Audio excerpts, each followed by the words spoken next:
Hello again, this is Kevin with KLM Audio. Welcome to my 14th video on the Behringer XR18 mixer. Today we will be downloading the Behringer XR18 software and updating the firmware on the Behringer XR18. We'll be downloading it to a Mac. If you are using Windows on a PC, it'll be a bit different. If you need help turning on your system and connecting your iPad to the mixer, please refer back to my first video.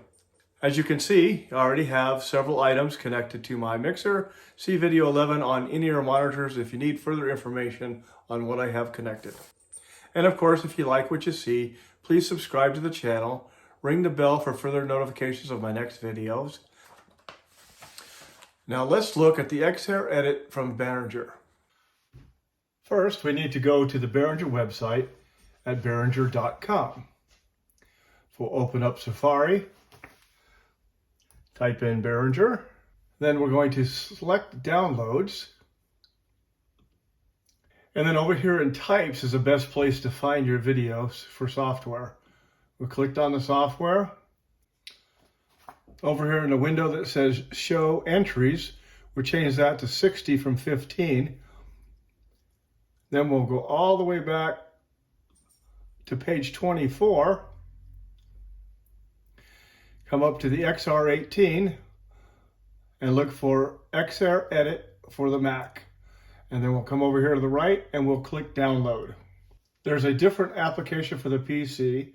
Also, there are different downloads for each of the Behringer mixers. For example, if you want the XR18 for X32 rack, you would have to go to R23. And here we have the XR rack.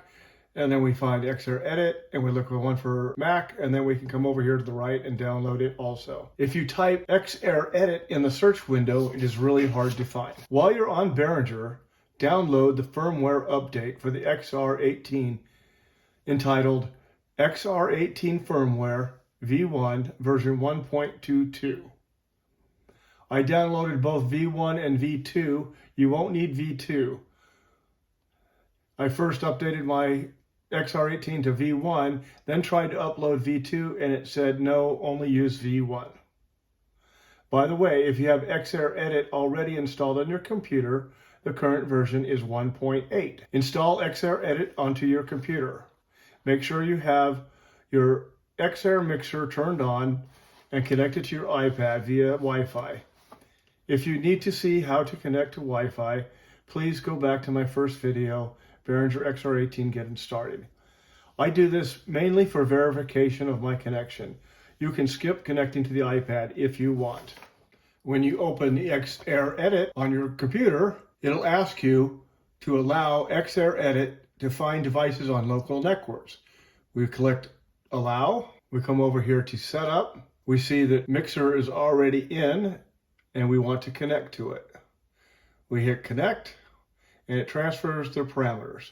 Notice that I have it selected in the sync direction from the mixer to the PC. At this point, check your firmware update and see if you're on the current 1.22 V1. Exit out of Setup, and now you're in XR, and you have the current firmware. If you did not have the correct firmware back in Setups, over here on the left side, you can update your firmware.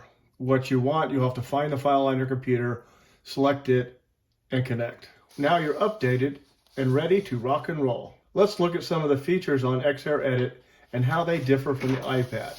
One thing you will notice, of course, because you have a larger screen, that XR18 can display a lot more. If you notice over here, I have the kick drum channel selected, and it shows everything in this window. Here it shows that we're at 7 dB of gain.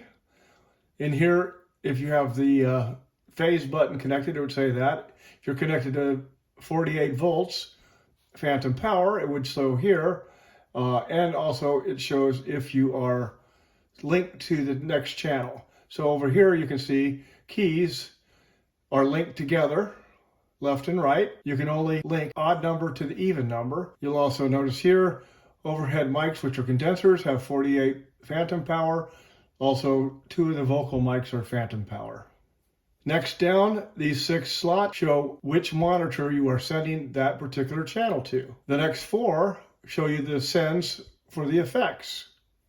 Over here, I just have my vocals being sent to my effects engines. The next is your gate, next is your EQ, and the next is your compression. Then you have your pan, and you'll see I only have my left keyboard pan to the left and my right keyboard pan to the right. All the rest are centered. Of course, the next is your channel, solo.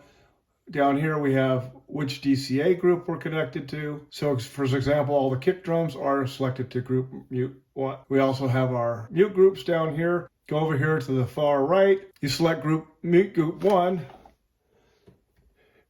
And I unmuted my drums, selected again, and I've muted them.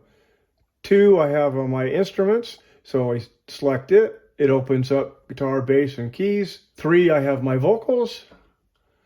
And 4 I have my horns. If you select the channel tab, it just gives you a larger view of just that channel. Inputs, gates, EQ, compressors. But here we select channel 1 kick drum, you do the channel, and it shows you inputs, gates, equalizers, compressors, bus sends, effects sends, main outputs. All this right here is down here readily seen. You can go to the individual section if you want to make it easier to set. And the last one is meters and showing you which ones are active. And right now, we just have my iPod coming through on 17 and 18. And you also know from before, we got our P16. We're sending that to channel 15 and 16. Again, the top right, the first button there is setups, which we were in to do our download. In and out is our routing. And we can come over here and select inputs, USB returns, USB sends, alternate or the P16, auxiliary out, and main outputs, just like we did on the iPad. Utilities, we can take a look at any one of these groups, make a little better window. Here's our DCAs.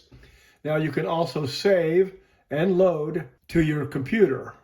So if you hit save a scene, it will save it onto your computer. The difference here is we have snapshot. Snapshot is what we were using on the P16, and it saves the snapshot on the P16. So here are our ones that we have selected already in snapshot that we've made in the past.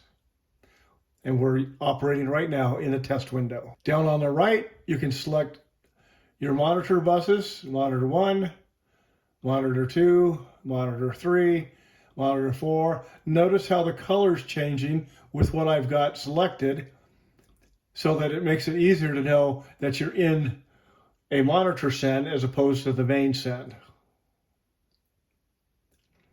You can also look to see what you've got sent to your effects. They don't have a layers window like they do on the iPad.